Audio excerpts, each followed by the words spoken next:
Washington football. Woo!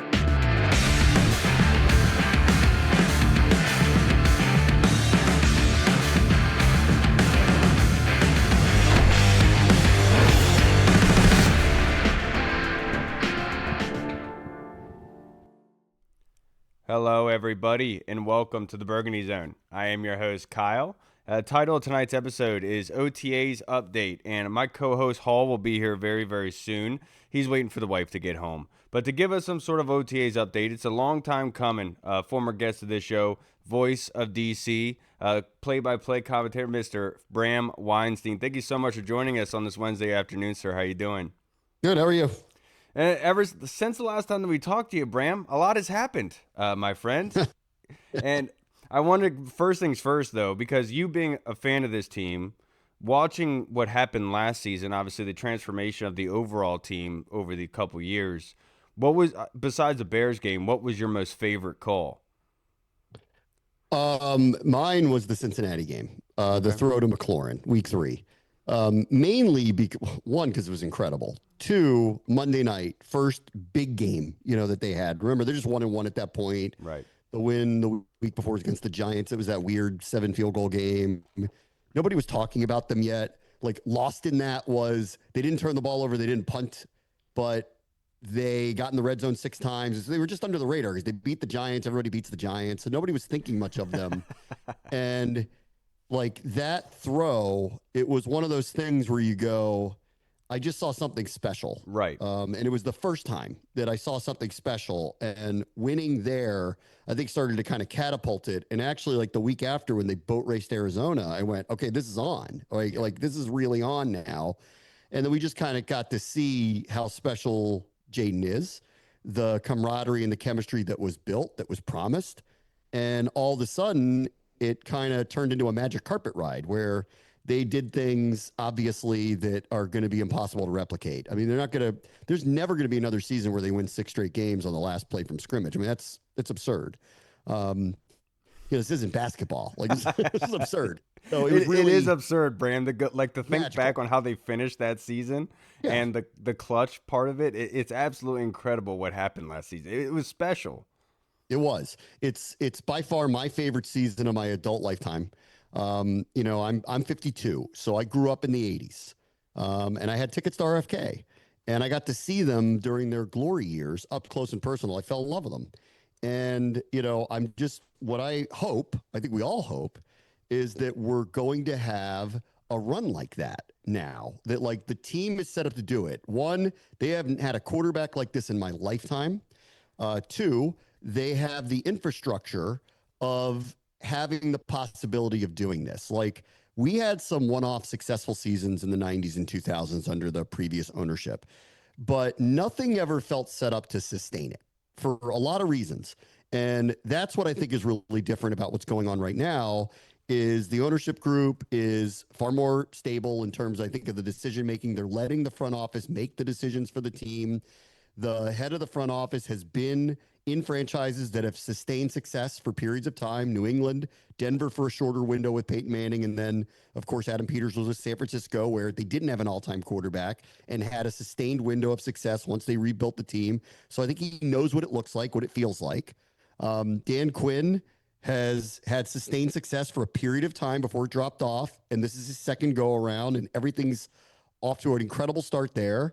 And it just feels like we've got the possibility of kind of returning to that time period where they stack double-digit win seasons and become contenders. And we just haven't had that in a very long time. So it's really exciting. And it had to be a full circle moment for you, Bram. Not only the fact that you grew up a fan of the team, you got to call the games this season, but you also got to be a part of announcing the stadium deal in DC going back to RFK. I mean, on a personal level, that just had to be an awesome thing for yourself.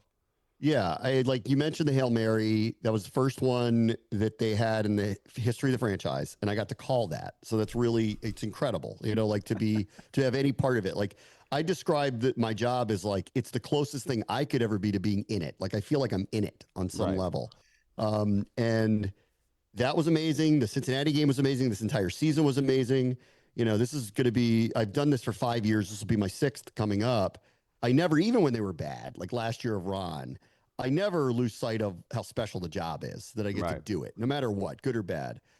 But being asked to be part of that announcement, a couple weeks ago, that was really full circle for Yeah. me and was really special and was like the first time that I'm like, you need to send me a picture of this because I'm going to print it out and hang it up over, my fireplace. Like it's just, that was a real privilege to get to do that. And obviously, listen, it hasn't gone through yet. I'm hoping it's going to happen. But I mean, what a momentous moment for the region, let alone the team, or the city or the fan base. It's an enormous thing for our region to have that potentially come back. And it was a real privilege to be part of it. Yeah, it's great to go back home, Bram. I mean, it's the one place that we all wanted to be able to go to. I asked this question before we get into OTAs, real quick. I asked this to Logan, that you know very well, Logan Paulson. In like what you saw with the team, seeing, being able to be up and close and personal, seeing how the last year went, seeing how it ended. What was your thought in how the team needed to get better? And based on what they did this offseason with the draft and the offseason moves of Laramie Tunsil, Debo Samuel, and others, did they check those boxes for you? I didn't think they could check all of them, but I'm open minded to they're going to develop some players that we're not thinking about. Okay. And that's maybe just optimism, Okay. coming out. But like, the more you get divorced from last season, the more you realize that the level they got to with the roster they had was beyond an accomplishment. And so, not to knock them, but like, I think You're like right. this was a great team. This was a really well coached team. This is a quarterback who's ahead of his time, like, and so there were a lot of reasons why this happened. But the further you get away from it, you can't run it back with that group. Like they had to improve. And I think the biggest deal is the Tunsil trade because the trickle down effect of it to bring him in, solidify left tackle, potentially move Coleman to guard, which I Yep. think will be a more natural position, not unlike what happened with Cosme a couple of years ago. Get him back, Cosme. Biotish is solid at center. And now all of a sudden you've used a first round pick on a right tackle. This could become a strength, I don't think it was a weakness for them, but as the season progressed, it became apparent that their depth was being tested. Think about that unit top to bottom. If their primary backups are going to be Nick Allegretti and Andrew Wiley, they're in a remarkably different space than they were a year ago. Right. I look at the corner unit Yep. and think about who was starting at the beginning of the year. Benjamin St. Juste, Emmanuel Forbes. Now, just think about that unit in totality right now, optimistically that Marshawn Lattimore is going to look like the guy that he was a few years ago. And tell me that's now not a weakness or something that could be exploited, that could be immediately turned into a strength. Like Yeah. they've done a lot here to alter the roster, but I don't think they're done. Like, do they have an edge pass rusher, like a situational edge pass rusher? I don't know, but that's where we get into, did Javante Jean Baptiste or Andre Jones maybe develop a little bit more than we think they did? Mm. Are they going to utilize all these defensive linemen a little bit differently than we think they are? Is Tyler Owens going to play more on the back end and become a more prominent physical, better coverage safety than we Thank have? you. Like, these are the type of things that like, it looks like they have voids, but they're a well coached team. Are they developing players? If they are, then maybe some of the question marks we have get answered, but we'll see. But I did think they needed to get more explosiveness on offense. Debo Samuel, potentially the 7th round pick running back. And I think they had to improve their offensive line at bare minimum at depth, but some frontline starters, and they answered those questions. Could they do everything in one offseason? No, but I think they've done a ton. Mm. And the questions really for me now are really on the defensive side of the ball. Did they do enough?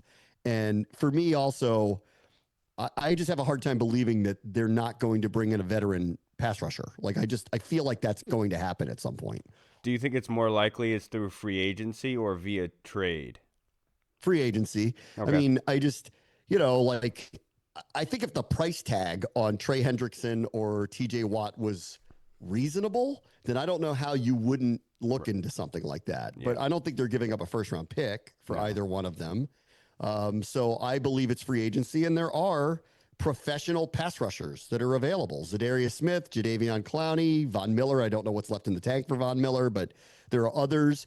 And I remember I went out to dinner with London Fletcher recently because I was like, I think they're still missing an edge rusher. And he goes, that money right now is the same as it is in August.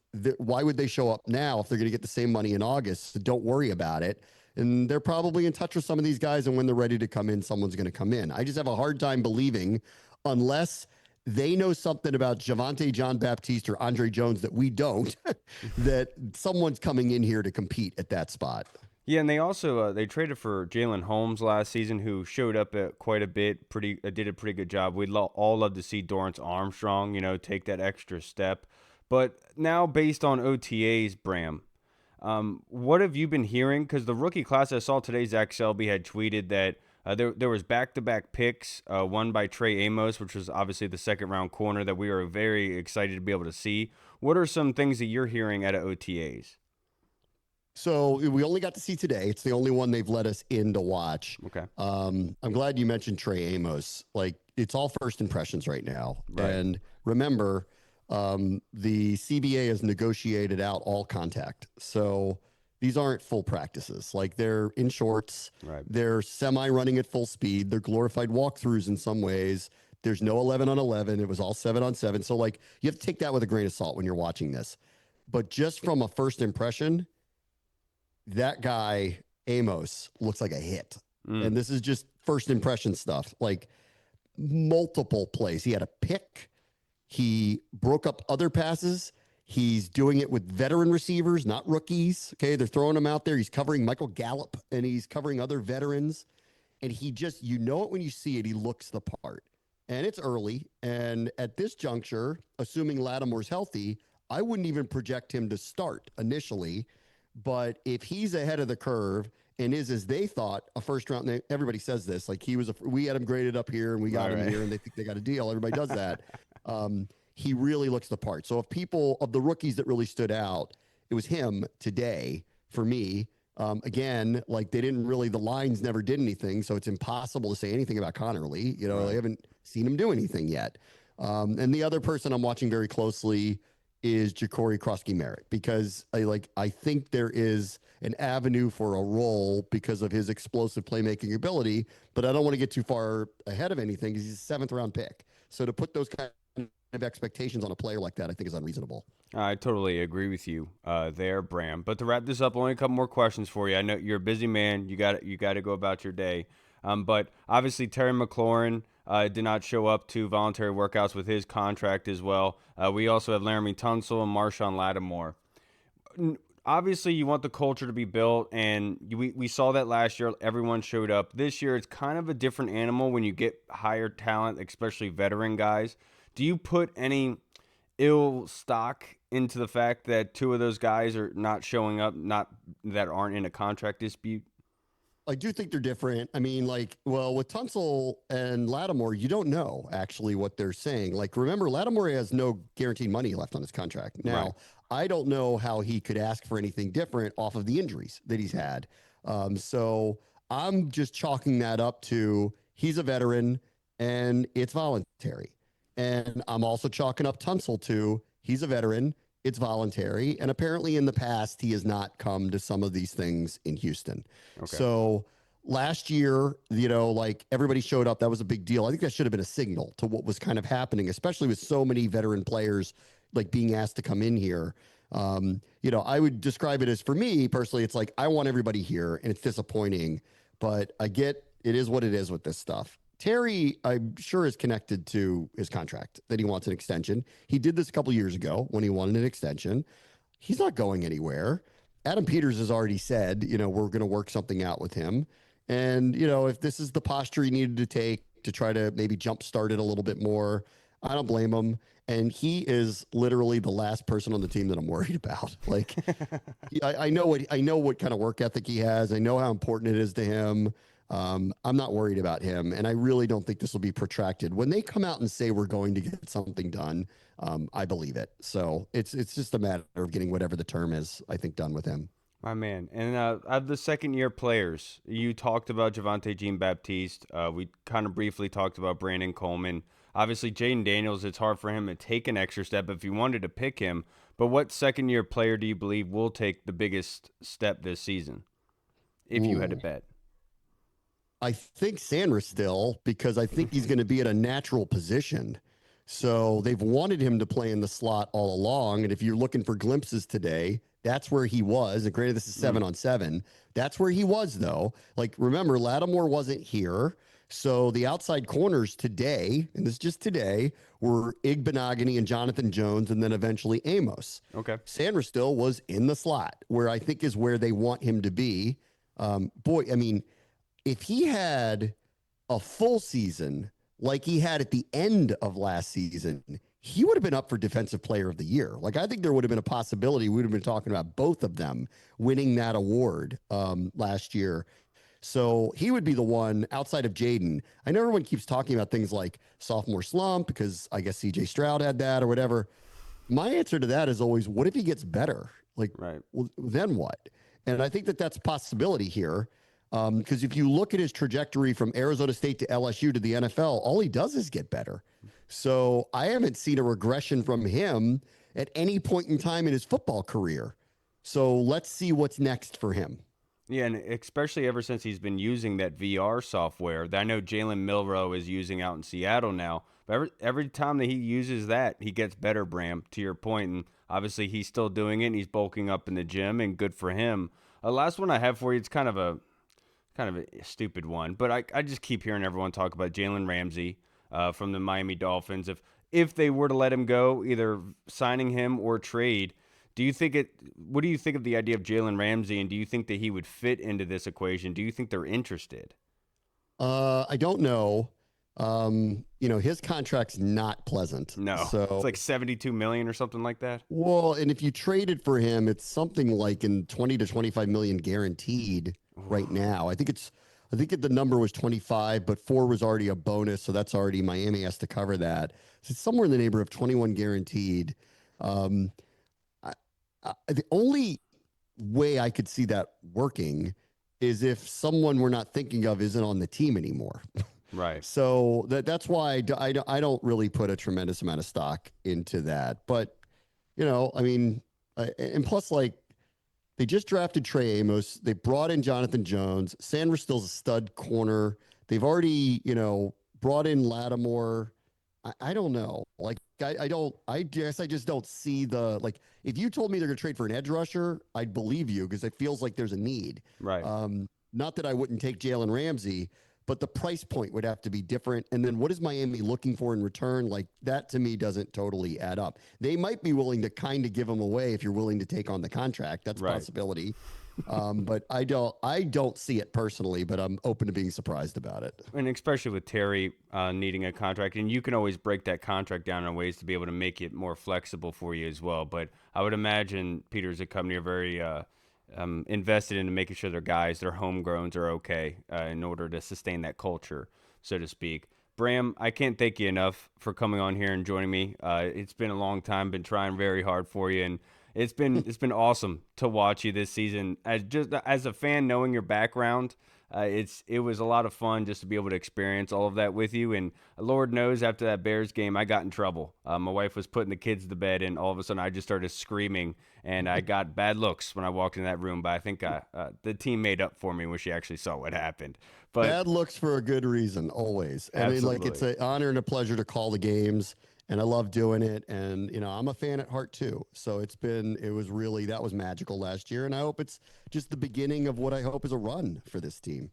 30 years of being the walking mat, you could say, but hopefully 30 years of dominance, Bram, like you talked about before, Take it. right? Bram, before you get out of here, would you like to plug your media company as well, and also anything you're covering this off season? And if you could put in a good word with our boy John Kime. I've been trying forever to get him on here as well. I know it's hard. I know he's got his contract and everything like that, but I know Bram gets the needle moving. I'll see what I can do about John. I own Empire Media. Our 3 prominent Commander shows are my show, John Kime's show, Ben Standig's show, Last Man Standing, John Kime Report, Bram Weinstein Show. You can get them wherever you get your podcasts. And as for the off season, I kind of go into hibernation Good. because the season is so long and emotional that, like, I need a break. Now that it's May, I'm bored. So I was glad to go back out to practice again and start the process over. But I liked the couple of months of kind of doing nothing. And so that was fun. But Bram, just real quick, how insane is it that they got to the NFC Championship game? I mean, I'm always optimistic, and I didn't know what I didn't know about Daniels and how quickly it would, come. But I saw pretty early, especially in the summer, like that this was kind of a special team. But I would not have predicted 12 wins, and I would not have predicted an FC championship. So that felt a little ahead of schedule. And hopefully they can replicate it, because if that's the launching point, then who knows where they're going with this. seriously, that Lions game is going to go down in history. I've said it. That was my favorite game of the season. I mean, that was absolutely amazing to not only win the playoff game in Tampa Bay, but to win against the Lions in that national kind of place. That was just, it's almost surreal as a Washington That fan. was outside of the Cincinnati game. That was my second favorite game of the year. Insane. That was my second favorite, and like because the Cincinnati game was special. The first time you saw something special. That Lions game, my producer CJ always laughs at me because I've been pointing out all offseason. Every time we get together, I'm like, I told you we were going to win that game. Like I told you we were going to win it, and I was one of the only ones. I said I knew we were going to win it because Detroit's defense was so beat up. I'm like, they're going to have to score 45 to beat us. Like, so they have 2 turnovers, they're going to lose to us. I knew it. I just knew it. They were so cocky. They were so arrogant about it. And I'm like, I knew it. Like, do not underestimate this team. Underestimate it at your own risk. I knew it. That was one of my favorite ones. And then CJ always laughs and he goes, yeah, but you walk in the studio every week and say we're going to beat everybody. So he's like, that's no different. And I'm like, yeah, but I was right about this one, wasn't it? 12-5 and that win later. Tell me I was right this time. And that was a great one to be right about, Bram. Yeah. Absolutely. I can't thank you enough, man. I hope you have a great Wednesday afternoon and enjoy your off season. You definitely deserve it, brother. All right, guys. See ya. Thanks, Bram. All right, everybody. We Sure. just spoke with the man, Mr. Bram Weinstein. Man, that was so much fun to talk to Bram. I mean, after the season that they've had, that was absolutely incredible. I'm sorry that I've been acting all weird on camera and everything. We got a dang fly problem in this garage, man. I put up a fly trap, and apparently it's just not working. But that being said, what's up, Paul? What's up? Trying to Dude, get these damn headphones to work. yeah, the first day OTAs open to the media. I saw that Selby had tweeted some things. What did you see from, if you could update anybody watching, what are some things that caught your eye from OTAs today, if you were able to check it out? I know you've been busy. I mean, nothing really like eye popping. I know everyone's freaking out because uh Marshawn Lattimore and Laramie Tunsil aren't there. And that's like the big talking point and the big topic to be talking about now, the big discussion, but it's still voluntary workouts and yeah, pretty much like that's pretty much all I saw. I mean, it was just the normal highlights, like guys just running like little like short fade routes or running like slants and stuff like that. And so yeah, just the normal freak out of, oh my god, this person's not at OTAs, they're cancer in the locker room. Ah. Well, you're specifically talking about Marshawn Lattimore because he is not there. And obviously, given with how his season was last year, everyone's going to have something to say. And I get it because, like, you want that culture being built. You want your leaders to show up. But that being said, that you also want the guy to get healthy. You don't want that risk again. And I can understand from the viewpoint of the staff say, look, we want him here. Like, let's say even if he did show up, would they be wanting to play him at all based on how it was last season, right? Like, to risk anything. Maybe you don't want to press that issue, right? And but it was awesome to be able to speak with Bram and just hearing his excitement. You could just tell just by listening to him what last season meant to him, and also being able to announce the stadium deal. It's just awesome with this football team and how crazy in a short amount of time how far that they have come. But from the OTAs today, obviously Trey Amos balled out, and Washington really got better in the trenches this offseason. So it makes you say you'd love to get more of an update from like where they actually got a lot better at, but it's hard because they're basically in shells. They're just in their jersey shorts, right? Like Bram talked about, glorified walkthrough. So it's hard to be able to really see what's going on. But the biggest takeaway from what Bram talked about is that they did have Mikey Sammer still playing the slot. They had Trey Amos on the outside along with Noah Igbenogany, and then they had Mikey in the inside and the interior, which is obviously his natural position that he played his senior year in college. But I know that they talked about they were going to compete for the outside job, so maybe we see that kind of competitive rotation between the two, and which I would absolutely love to be able to see how Mikey responds to that. Because I talked about it before. It's not like it's something that has to be solidified in, glued on, right? Like it can always be based on matchups, what other teams are offering, that you can even move Mikey to the outside if it's a thinner, faster guy. Maybe Trey Amos would be better suited for a bigger wide receiver who plays slot. So it's going to be a lot of fun to be able to watch and how they do things. And then Coach Quinn, of course, today in his press conference had to say again that they don't know all of our playbook. Well, they haven't seen the full playbook, especially on offense, of what we can do with these guys. I really liked what he said in regards to Deebo Samuel, and he talked about how if there's a route that you don't see here that you absolutely dominate in, you would love to be able to see more of, please let me know. And Deebo told him, no, I don't have anything. Everything I've seen is great. But like that part of Coach Quinn, I think really speaks a lot to why things have worked so fast and so well as much as they have, you know? Yeah, 100%. Goes back to whenever he got like going back to the hiring process last year, and he talked about how he did like a reevaluation of himself and his coaching staff, and kind of looked at like what went wrong after that Super Bowl, the Super Bowl debacle, but what kind of went wrong in Atlanta after that Super Bowl, and how he kind of was elevating the team for those first 2 years, and all of a sudden it kind of just started regressing, and then obviously he gets let go. But yeah, like you said, I think that all that kind of just comes and shows like now that how he was so much more prepared this second go around about for the job, and how to keep evolving, how to keep improving, how to keep preaching the culture and the brotherhood inside the locker room, and how to just keep getting guys motivated and wanting to be happy to come to work every day. So definitely definitely was good to hear from him at the podium today. And one player I did not get to ask him about, I can't believe I forgot about it, was Jalen Lane, to see how he looked. I know that there was a piece just came out on him by the Commanders, basically saying I have my role. I'm going to do my best to be able to knock it out of the park, right? And that's what you want to hear from the young man. Don't try to do too much. Just do what they're asking you to do and do it at a high level, so to speak, right? And would love to be able to see that from the speedster himself. He's a very explosive young man, and very excited to see how he. Well, did you see B Mitch was out there like working with the punt returners a little bit and kind of just giving them tidbits here and there.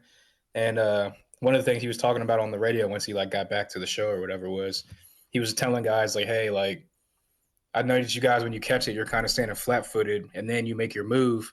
And he was like, you can get an extra 10 or 15 yards if one of your plant foots is like facing forward, or you're kind of like catching it or almost kind of on the go.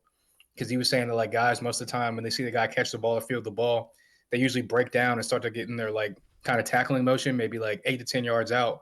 So if you're already kind of catching that ball with your foot forward, get your plant foot ready to go, and they're starting to break down, that's an extra 8 to 10 yards you can kind of gain because you're already kind of in motion, and they're trying to set themselves up to kind of get into the tackling form and their tackling lane. So just little small tidbits like that. And I think it just goes back to ownership and the coaching staff and everyone just being a lot more welcoming to the alumni, and like them being around the team and being around the practices. And even Daryl Green with Emmanuel Forbes was giving him little tidbits here and there. Obviously, I don't know if it worked or not, but just for the fact of those guys are here and they're just kind of whispering in the younger guys' ears and trying to give them little tidbits and little pieces of knowledge that they picked up along the way in their careers is definitely something that I love to see.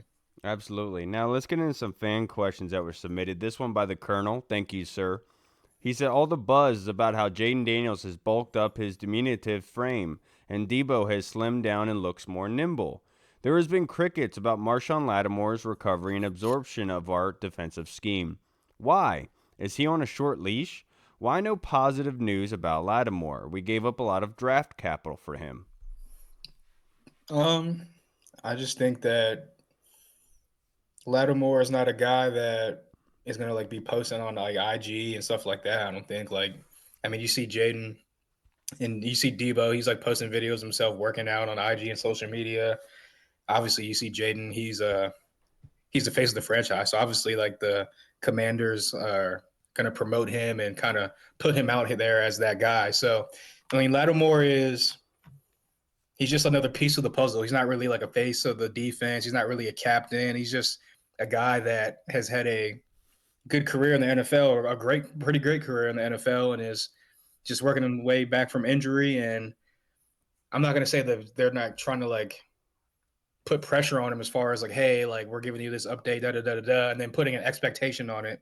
And then once he goes out there and they kind of see that what they talked about in the podium or in the interview or during the media doesn't really match the expectations that were put out there for him, then it'll be backlash about that. And why'd you give up so many draft picks? And da da da da. That was my whole thing about the whole thing, him missing the day. Like, I mean, yes, it's voluntary, whatever. You would like him to be there, but how do we know that he's still progressing along in his rehab, or he's doing something with his hamstring, or doing something like that to get himself ready to go? And yeah, so it's like at the end of the day, like I don't think it's a Lattimore thing. I don't think it's anything negative. I don't think it's anything positive. I just think that he's just another piece of the puzzle. He's not really a face of the defense, face of the franchise, not a team captain. So the team's not gonna like officially promote him, but there's definitely eyes and ears out there looking and seeing what Lattimore is going to be bringing to the table this year. And I guess we're going to have to wait to see it until maybe like the next phase of OTAs, or maybe until training camp, whenever the involuntary stuff starts. I think that's in like June or something like that, in a couple of weeks. So we'll see him out there in a couple of weeks, but that's when I think you'll get the first sight of how has he progressed with his hamstring and what is he going to bring to the defense. Yeah, Colonel, I think the best way to look at this is like, let's say there's a big family, and there's a big family, you could say maybe like 7 kids, right? And it's a big house, and they love to have family parties a lot, and especially around the holidays and such. Well, like let's say your kids, like you're very proud of your kids, of course. You're very proud of them. There's some that have achieved a lot, right? Well, if they're there at the party, you want to tell your guests about, like, hey, come meet my son. This is the one I was telling you about. Look at him. Look how he's doing. Well, if he's not there, you can't really have that ability to do that. Lattimore is one of those cases of they're very proud of, that if he was there, you would see more. You would see them talk about. So it's like one of those things where if you don't see them talking about, especially a player like that they did give up a lot of draft capital for, it's most likely because he's not around. And that's just my personal opinion on the matter of saying that. I'm not saying maybe he has been there. I don't know. But it definitely seems like that kind of vet situation where he's just doing his thing. Maybe like doing his thing on the side, personal trainer, something he's been doing for a while that you feel confident in. And obviously these are grown men. You only have a little bit of input. Look, these are voluntary workouts. You can do what you want to do. You've earned this spot. And if you have that comfortability with Joe Witt, Jason Simmons and company to the point where they do feel comfortable with this, I'm sure there is a point where they're like, we do want you here. Because to be honest, it's not like you finished on a crazy great way, you know what I mean? But in the same breath, I can understand where, by definition, it's voluntary. That's the only reason why people are even up in arms about this, is because the way that he finished the season. If he had a just average to a like slightly above average finish of the season, made a play or two in the NFC Championship game or something like that, maybe didn't get beat as much by A.J. Brown and the 2 matchups he had against him, there wouldn't be such a, oh, why isn't he in there? He's not a team player. He didn't have a good season last year. He should be there getting reps. First of all, this dude is a 8 or 9 year veteran. What they're doing at OTAs, I'm sure he's done that in numerous OTAs in the past and throughout his career. So it's like same with like Larry Tunsil. He's not there, but you can go back to his Texans days where the beat reporters were saying that he doesn't really go to the voluntary stuff. Yeah, he's that's still what Bram was saying. Yeah, he's still the Pro Bowl left tackle. He's still a top 3 left tackle in the league.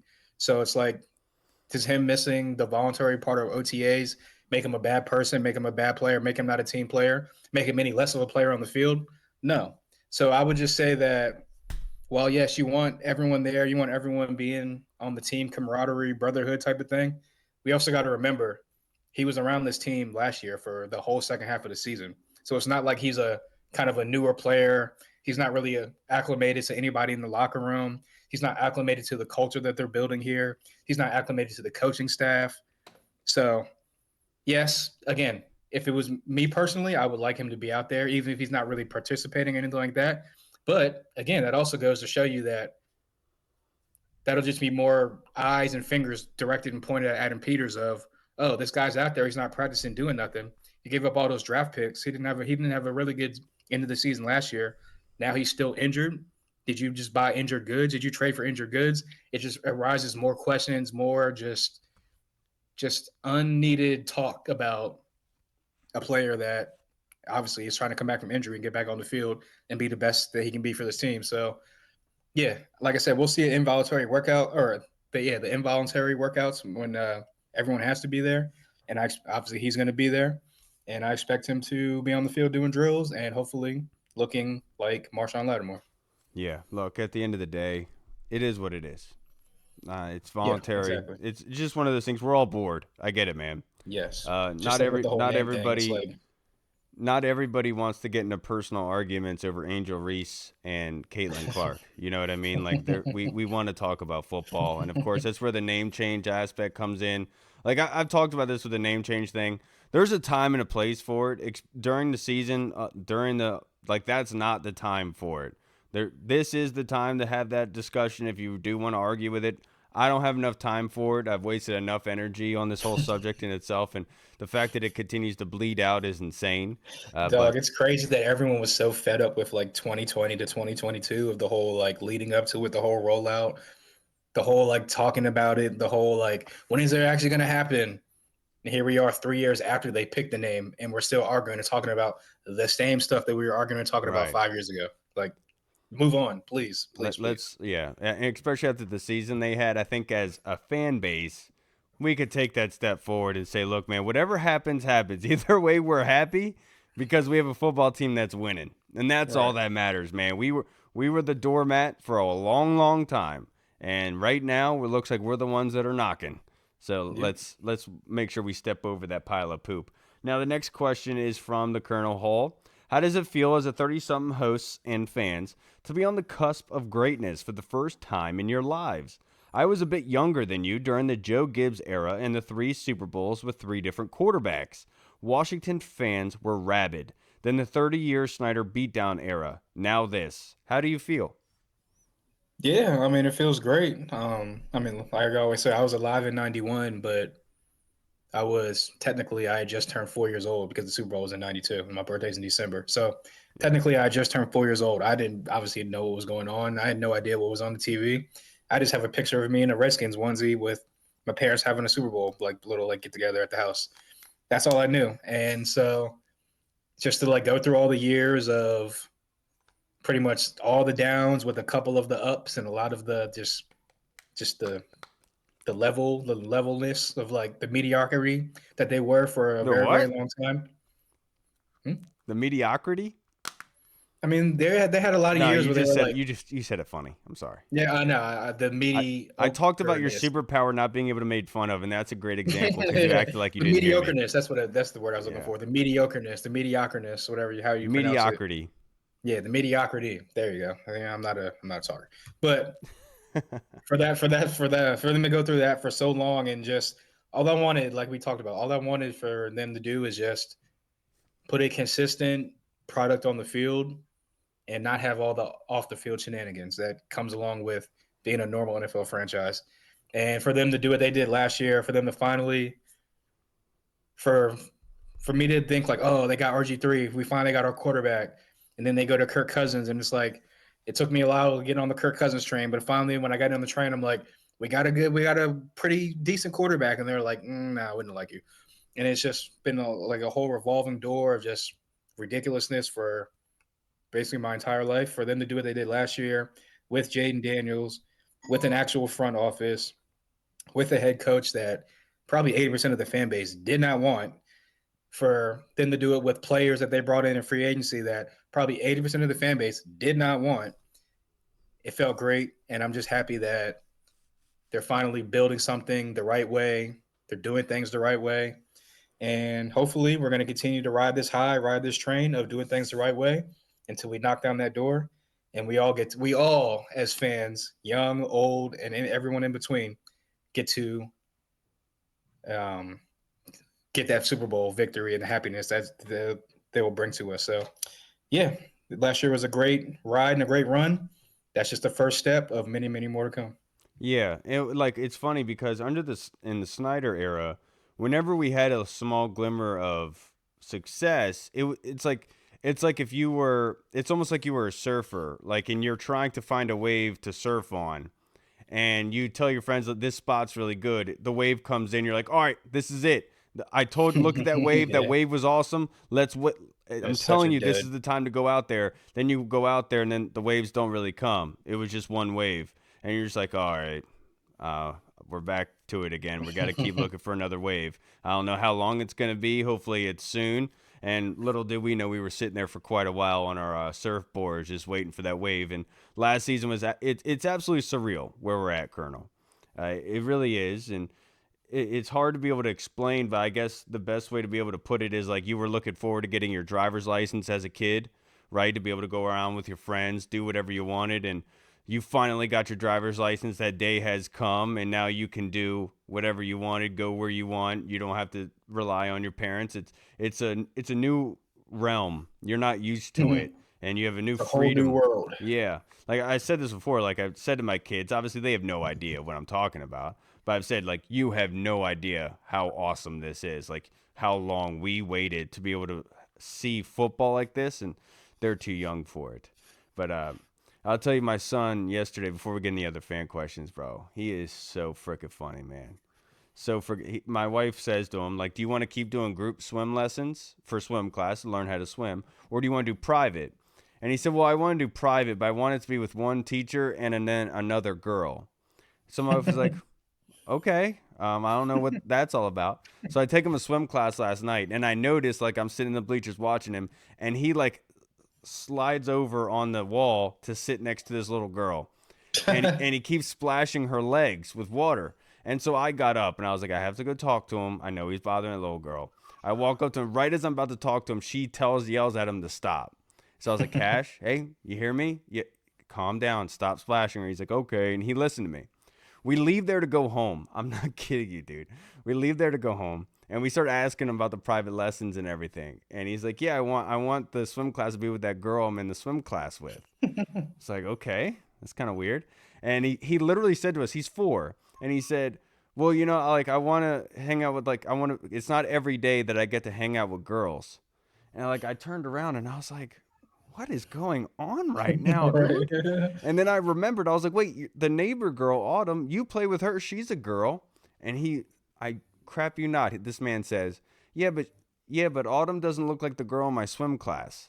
And when we got home, Hey, yeah. when we got home, I gave him a huge hug. I was getting him out of his car seat, and I was like, "I love you, buddy. You're my That's hilarious. I love you so much." That man is starting early. Like, Dude. nah, I was like, I I think it want was that. because we watched Balto. I say it's Balto. That's what it is the real reason.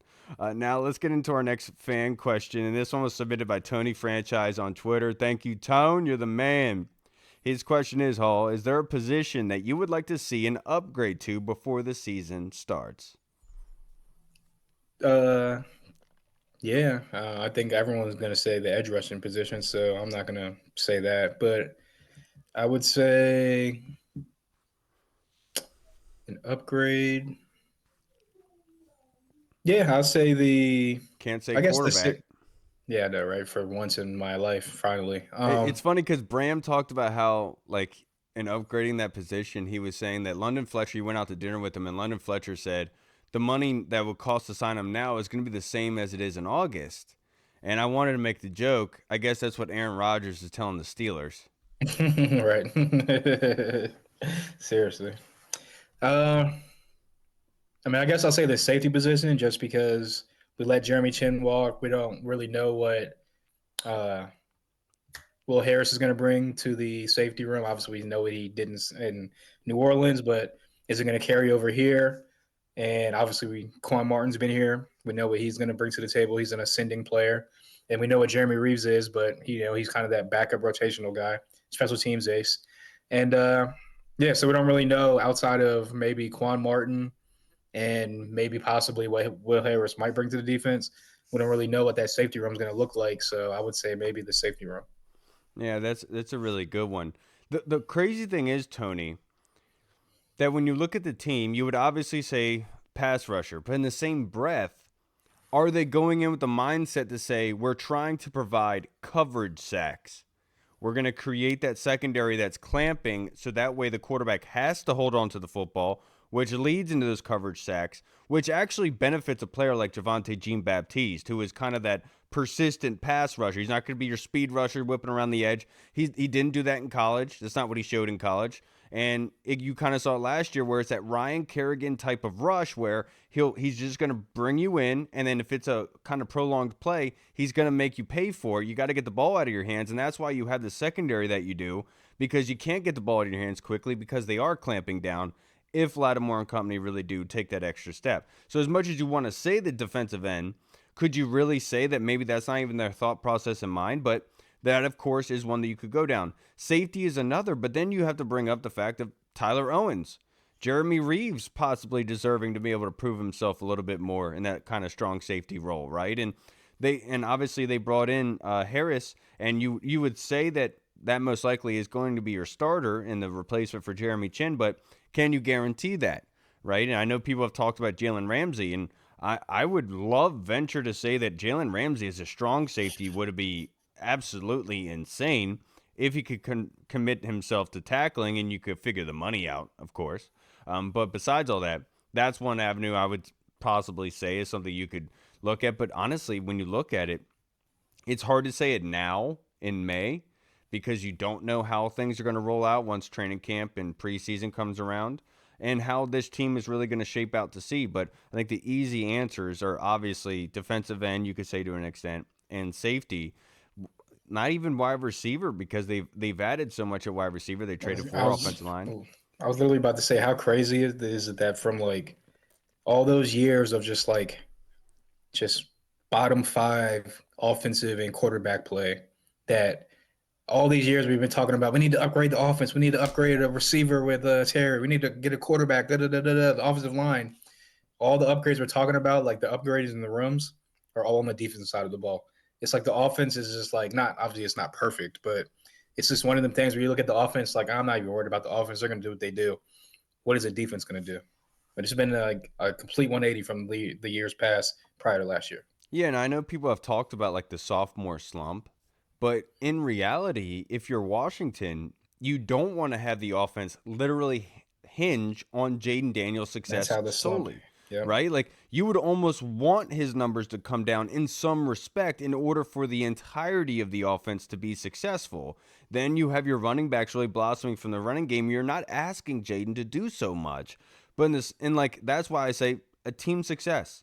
Team success first, and then everything else will fall into place. I remember Coach Curl asking me that I think Jaden Daniels is going to win Rookie of the Year. My whole point was, let's worry about winning games, and the individual rewards and awards will really show themselves from that point. We've learned that from the NFL, where we were talking about Trent Williams being the best left tackle in the league. Well, you weren't winning games, so you weren't going to get that nod. And honestly, what does it do for you to say that you have one of the best players in the league, but then you're a bottom five team? I mean, look at Jalen Hurts. He gets propped up because his team has success. Not saying that he doesn't contribute to that success, but he ain't the driver of that success. But he gets propped up like he's the driver of that success. So, like you said, team success is definitely the bigger goal than just individual awards and success. Yeah, the Philly fans are literally like government lobbyists. 55-23. When it comes to Jalen Hurts, like literally they are going out trying to convince any and everybody that he is like one of the best quarterbacks in the league. Very good. I wanted him out of the draft. They did a good job drafting him.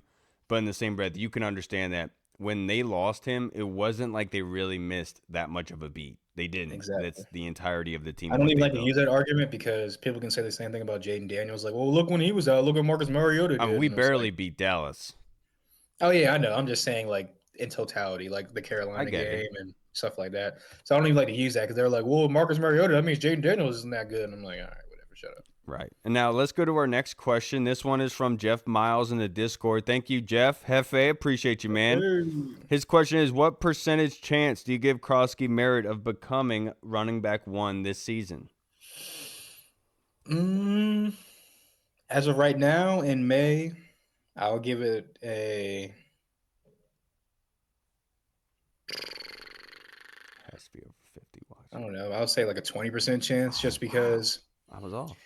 Yeah, only because I don't think there is outside of like the Derrick Henrys, the Saquon Barkleys, the Christian McCaffreys. There is like a true RB1 in today's NFL. A lot of these teams are like, yeah, you're the starter if you want to put it in depth chart terms, or I guess whoever gets more touches. But again, that's also like a game plan, kind of a team week to week kind of specific type of thing most of the times where if you're a team that doesn't have like one of those top tier, or maybe even like the first half of tier two kind of running backs, like the Aaron Joneses, the Josh Jacobs of the world, you're probably going to have a kind of a stable, like a rotational type of a system. Look at the Lions. I mean, Jahmyr Gibbs could easily be an RB1. David Montgomery was an RB1 in this league and probably could be RB1 for a lot of teams, but they use both of those guys in their offense consistently and on a week to week kind of drive to drive basis. So I'll say 20% right now, but could I see him getting more touches? Maybe by like weeks 8 to 10, he's kind of out touching. Pause. Brian Robinson.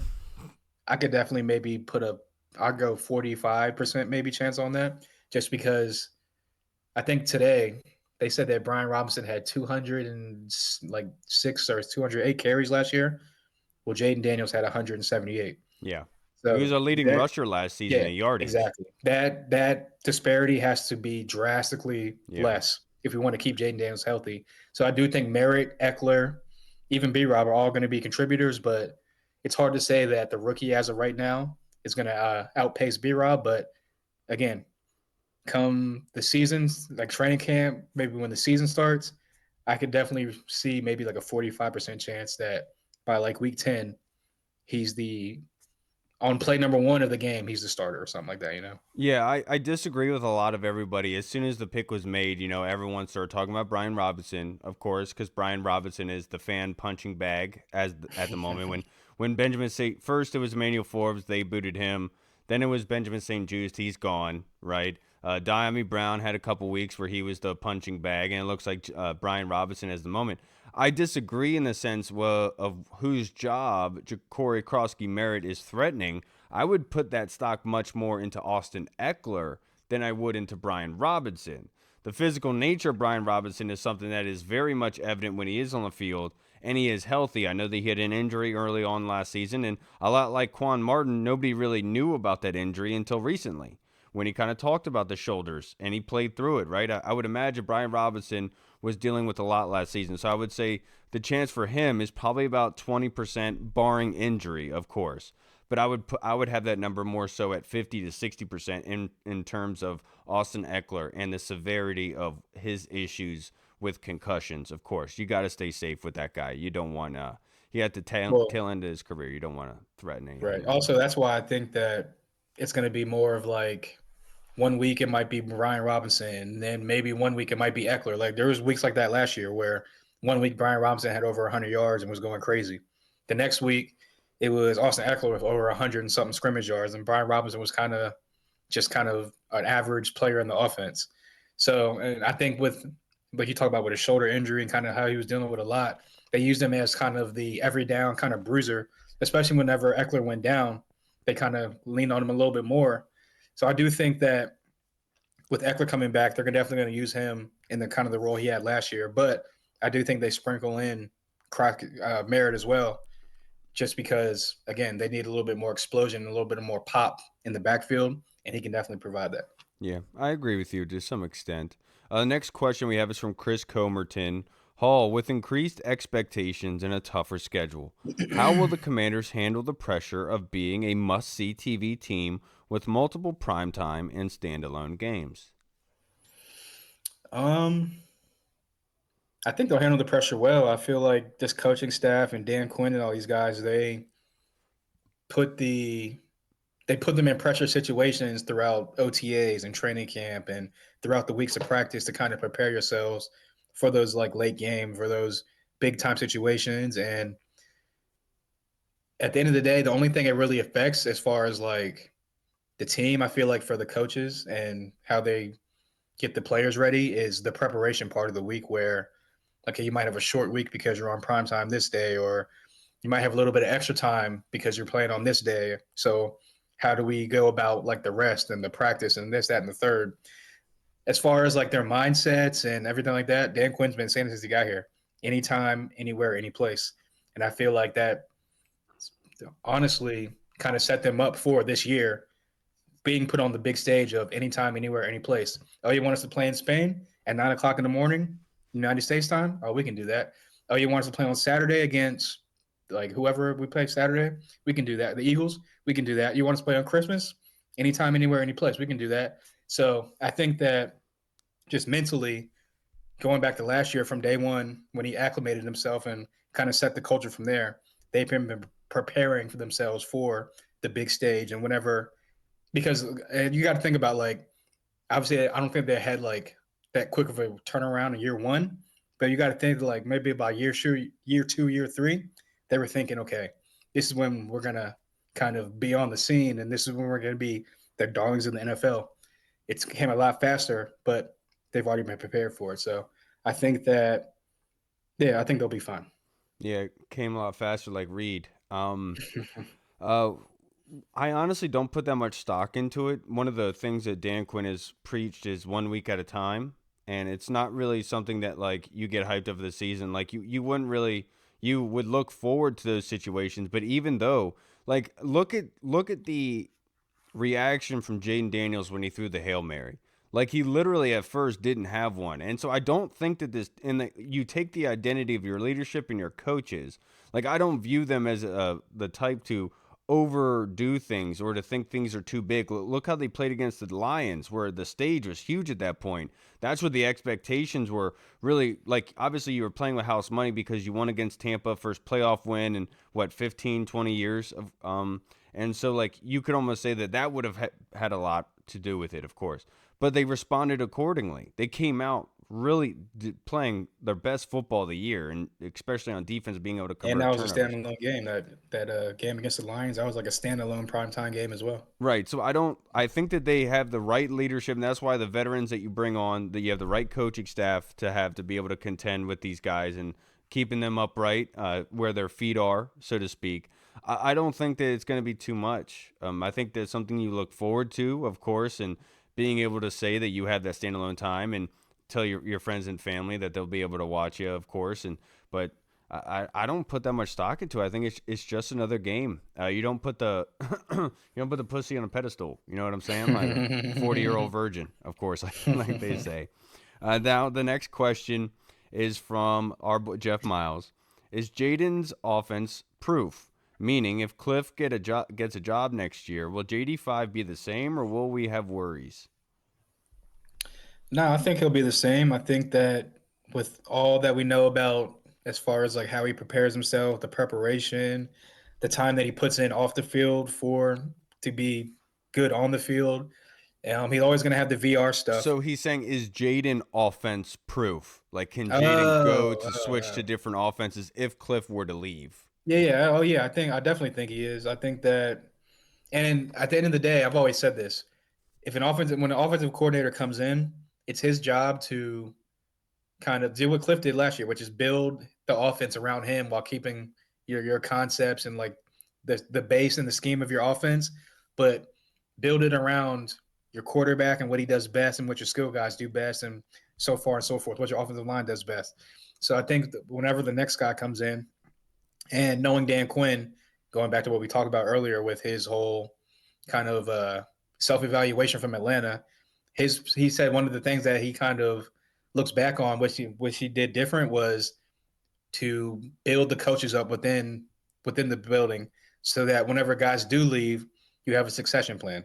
When he was in Atlanta, it was Kyle Shanahan, then it was Steve Sarkisian came from the outside, and then it was like someone else came in from the outside. So I think that with him building up the coaches within the system, within the building, under Cliff, there's a lot of guys up and coming right now under Cliff, obviously we know about, and him kind of probably promoting within, I think that'll obviously help Jaden with the consistency.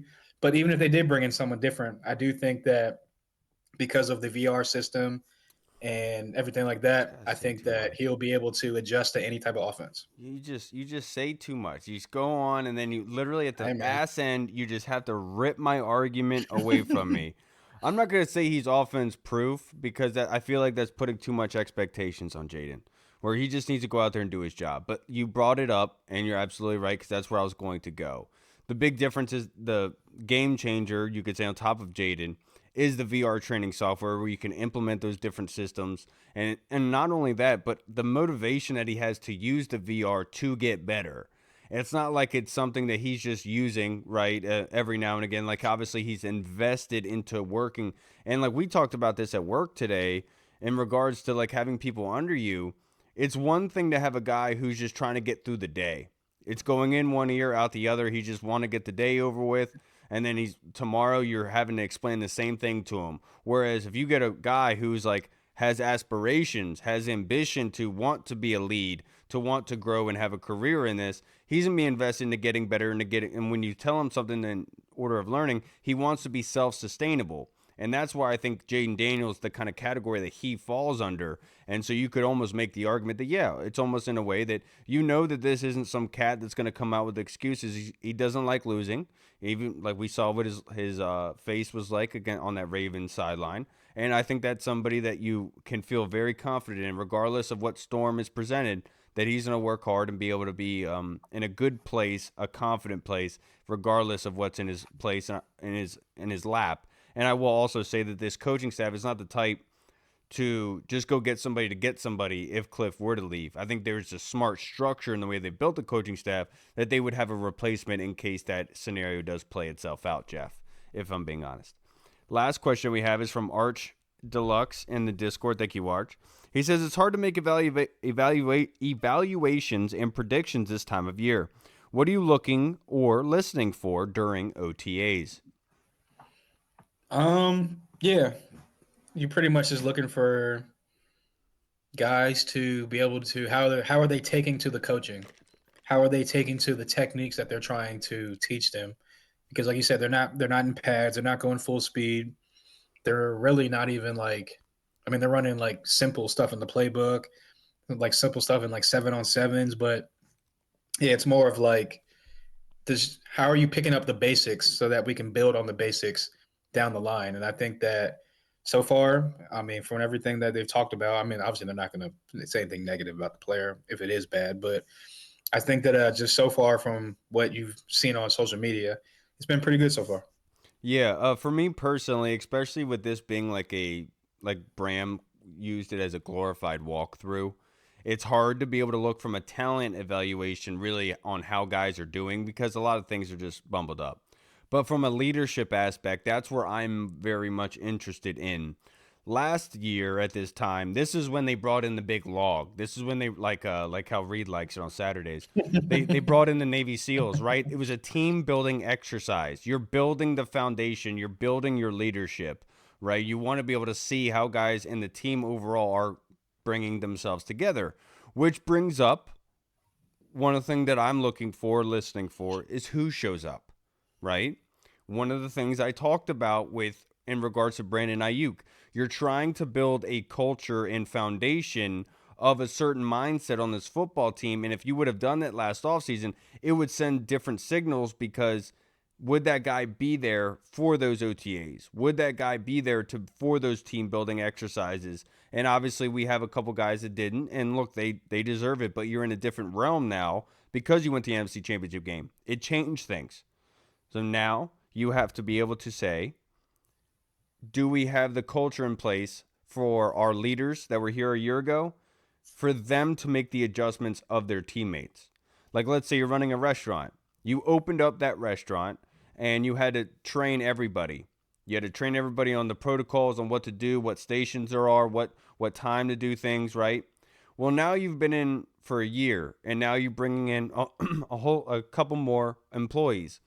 That's where you'd like to see your guys that you trained initially a year ago to train the other guys to say, no, that's not the way that we do. Like, you should not have that much more of an input. This is where the leadership of the team takes over to say, hey, this is what we do. This is like, I want to see the vocal communication element because Terry's not there. You would like to be able to, you love to see Deebo Samuel leading the wide receivers. You love to see that because that's what you want to see. As much as he wasn't here last year, but you did pay him a hefty amount. That's what you want to see out of a guy you traded for. Showing up to voluntary OTAs, being the leader to the younger guys, and the guys that are lower end of the roster in the starting aspect.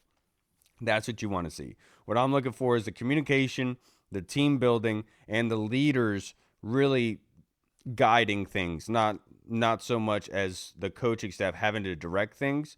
But this is a situation where, of course, you go back to the definition of voluntary, and there's some guys that earn it, but it ultimately comes down to who's making the stay to say they are controlling things and helping out with the coaching staff, so the coaching staff doesn't have to do it. I think Jaden Daniels proved that already so far in OTAs, being that kind of leader, talking about he has a link up with Debo and other the new guys to help them and be able to get on the same page, kind of speaks to that, if that makes any sense. All right, everybody, that's going to wrap us up for this episode. Thank you to everyone who submitted fan questions. Thank you, Colonel. Thank you, Chris. Thank you, Hefe. Thank you, Deluxe. Tony Franchise, Colonel. We appreciate you guys, of course, and we want to hear your responses to what Bram talked about at OTAs and standouts. Who are you looking for? What do you want to see at OTAs? What are your thoughts on Lattimore not being there? And Lattimore, of course, and Tunsil. We got to include Tunsil in there, too. I mean, look, only reason I don't include Tunsil was because, like I said, all the beat reporters talked about he did this. Yeah, he never showed up in Houston either, and it didn't affect him. I just don't want to pick on Lattimore. All right, I just don't want to pick on him. He kind of deserves it. I know. Even though that's my guy. I know. He kind of deserves it. I get it. I totally do. All right, everybody. We'll see you again on Sunday, hopefully with a full crew. I'm Kyle. I'm Hall. And if you made it this far, you're a frickin' champion. All right, everybody. Enjoy your week. Something special. All right, everybody. Washington football. Woo! Huge. What's up, everyone? This is Kyle from the Burgundy Zone. We are releasing our own merch to support the show. If you want to rock the Burgundy Zone logo or you want to see Reed's face on your shirt, we got it. We're starting with t-shirts, hoodies, and zip-up. So if you're a fan of the show, make sure you snag one before they are gone. Check out the link in our bio on Instagram, or you can find the link in the description of the video. Thanks again for all your support. Until next time.